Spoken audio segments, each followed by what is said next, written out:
और नीचे हर के रूप में शून्य लिखेंगे। ये आपका हर हो गया शून्य और ये हो गया आपका अंश।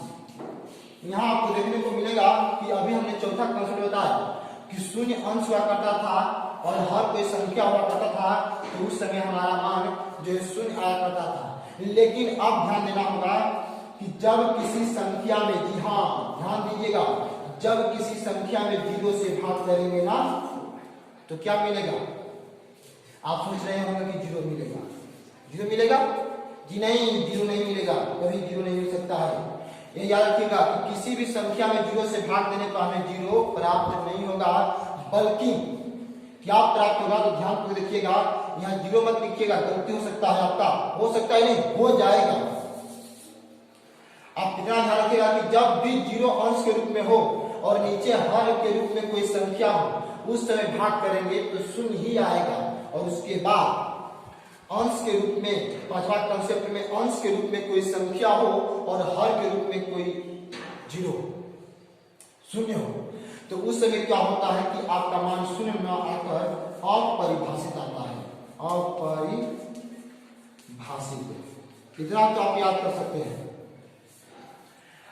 आपको मैं बता दूं कि अगर आप लोग 10वीं क्लास के स्टूडेंट्स होंगे तो आप लोग त्रिकोणमिति में देखिएगा, जो त्रिकोणमिति में मान याद करने के लिए आता है sin 30 cos 30, उसमें आप देख सकते हैं कि कहीं कहीं अपरिभाषित लिखा होता है।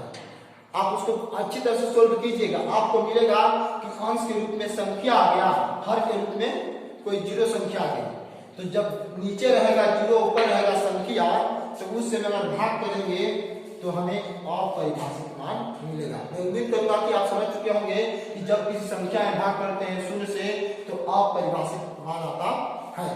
चलिए अब चलते हैं 6वां नंबर पर। आप सभी लोग जानते होंगे, बचपन में पढ़े होंगे, लोग अक्सर बोला करते हैं कि शून्य का कोई वैल्यू नहीं होता है, शून्य का कोई वैल्यू नहीं होता है। लेकिन मुझे लगता नहीं है, शून्य का वैल्यू बहुत है। अगर शून्य ना हो तो आप कोई संख्या नहीं बना पाएंगे अच्छी तरह से। आप देखिए ध्यान से, जब किसी संख्या में शून्य को जोड़ते हैं या घटाते हैं तो हमें शून्य ही मिलता है। 6वां कंसेप्ट में जिसे मान लीजिए कोई संख्या है, मान लेते हैं 1 है, और इस 1 में शून्य को जोड़ेंगे तो क्या मिलेगा? शून्य मिलेगा कि 1 मिलेगा? सोचिएगा, शून्य मिलेगा कि 1 मिलेगा? अगर हम यहाँ पे शून्य लिखेंगे तो ऑटोमेटिक है कि एक गलती हो सकता है, हो सकता है हो जाएगा, एक गलत हो गया आपका। अगर किसी संख्या में शून्य जोड़ेंगे तो शून्य नहीं मिलता है, बल्कि वही संख्या आती है जिस संख्या में शून्य जोड़े होते हैं, अर्थात उसको हम ऐसे कर सकते हैं 1 + 0 = 1। ये आपका सही है। तो यहां से आपको एक नियम मिला कि किसी भी संख्या में शून्य को जोड़ने पर वही संख्या प्राप्त होती है। जैसे हमने 1 में शून्य को जोड़ा तो हमें 1 ही मिला। या आप कोई भी संख्या रख सकते हैं, 15 में शून्य जोड़िए आपको 15 मिलेगा, 16 में शून्य जोड़िए आपको 16 मिलेगा। डियर फ्रेंड्स, ये तो आपका जोड़ का कंसेप्ट रहा। इसके बाद ध्यान दीजिएगा, यदि किसी संख्या में शून्य को घटाते हैं तो क्या मिलता है?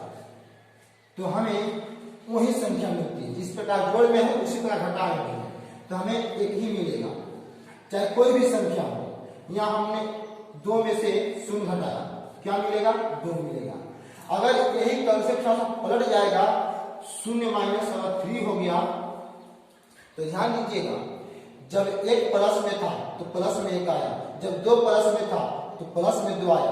आप अभी सुने कि किसी भी संख्या में शून्य घटाते हैं, चाहे शून्य में से कोई संख्या घटाते हैं तो हमें वही संख्या मिलती है। आप देख सकते हैं कि शून्य में से -3 जी हाँ -3 कर रहे हैं, तो क्या हमें मिलेगा? -3 मिलेगा। यही ना बच रहा है, शून्य को भुला जाइए तो -3 बचेगा। यहाँ पे ध्यान दीजिएगा, आप कहोगे कि यहाँ पे तो -0 ही है, तो कहा हम -1 लिखे। आप देख सकते हैं कि यहाँ प्लस का चिन्ह छिपा है, इसमें आप घटाए, क्या बचा? +1 बचा। उसी प्रकार यहाँ पे आपका -3 बचा हुआ है, तो हमने लिखा -3। मैं उम्मीद करूंगा कि आप लोग इसको समझ चुके होंगे। और आइए हम चलते हैं अगला कंसेप्ट पर। दोस्तों, आप सभी को पता होना चाहिए कि शून्य तो ऐसे आया नहीं होगा। आप सभी जानते हैं कि कोई भी चीज किसी व्यक्ति के सामने आता है या पूरी दुनिया में उसका चर्चा होता है तो उसको कोई ना कोई खोजा होता है।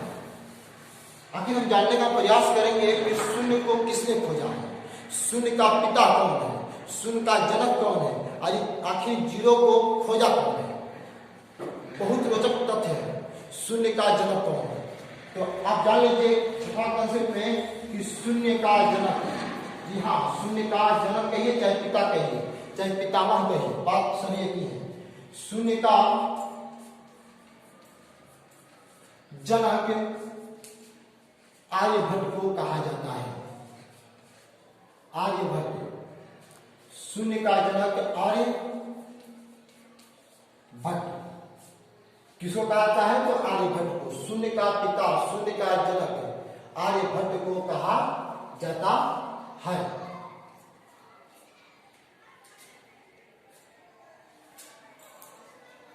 आप समझ चुके होंगे कि शून्य का जनक किसे कहते हैं? तो आर्यभट्ट को कहते हैं। अब ये आर्यभट्ट कौन थे? ये आर्यभट्ट कौन थे?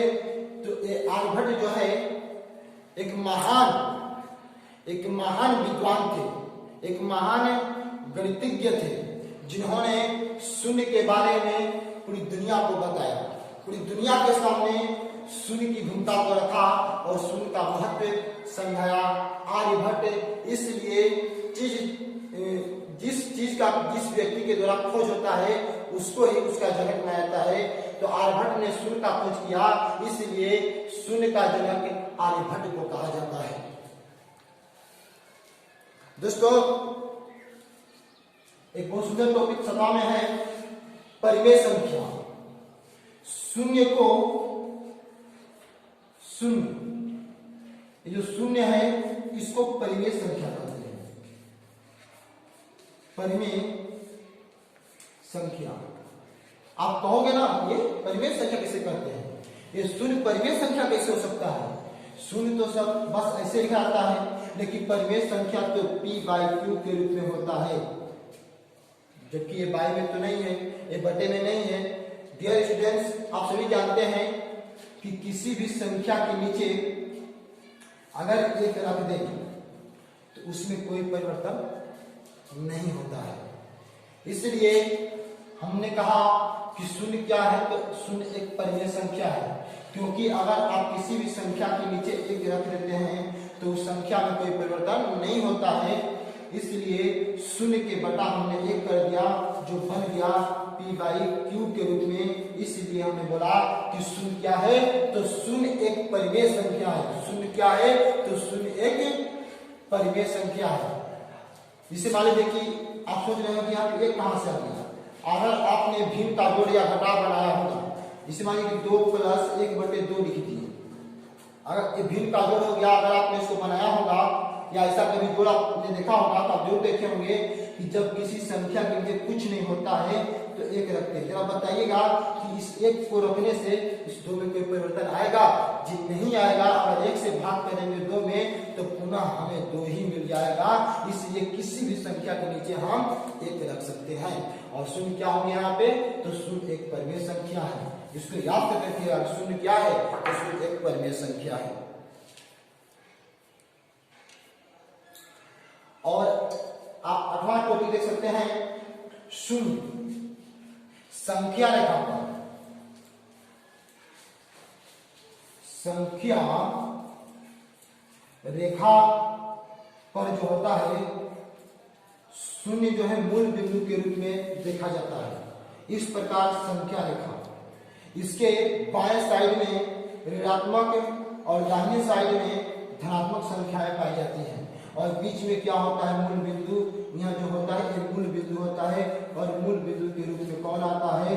तो शून्य आता है। यानी हम कह सकते हैं कि संख्या रेखा पर मूल बिंदु का काम कौन करता है? मूल बिंदु का भूमिका कौन निभाता है? तो शून्य निभाता है। डियर स्टूडेंट्स, आपने देखा शून्य का परिचय। इसके बाद अगले वीडियो में पुनः मैं मिलूंगा आपके साथ एक बहुत सुंदर टॉपिक लेकर। बस आज के लिए इतना ही। धन्यवाद। यंग मोटिवेशनल अवधेश कुमार के साथ बहरिया।